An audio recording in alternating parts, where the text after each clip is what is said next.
Өткенде біз патша көңілін не дейсің деген қойылымға келдік. Ол жердегі негізгі көтерілген тақырып отбасы құндылықтары, яғни әке шеше мен баланың ортасындағы қарым қатынас мәселесі. Қойылымда өз алдына үй болып кеткен бала шағасын көру үшін әке өзінің қаралы хабарын жеткізу арқылы оларды өз үйіне жинайды, бір күнге болса да.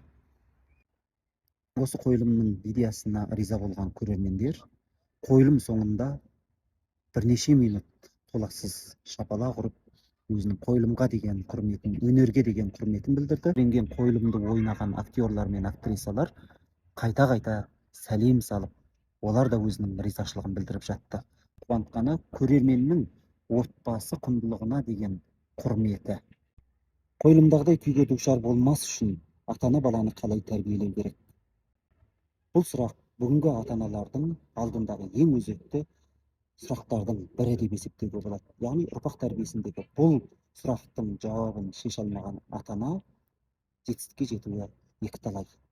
Ендеше қазақы болмыстағы баланы тәрбиелеуге жол бастайтын тәрбие танымдары кітабына тапсырыс беріңіз. Сіздің балаңыздың жан жарақатынсыз және болмыстық нұқсандарсыз қос кеуделіктен ада жақсы бала тәрбиелеуге бір себеп болуы әбден мүмкін.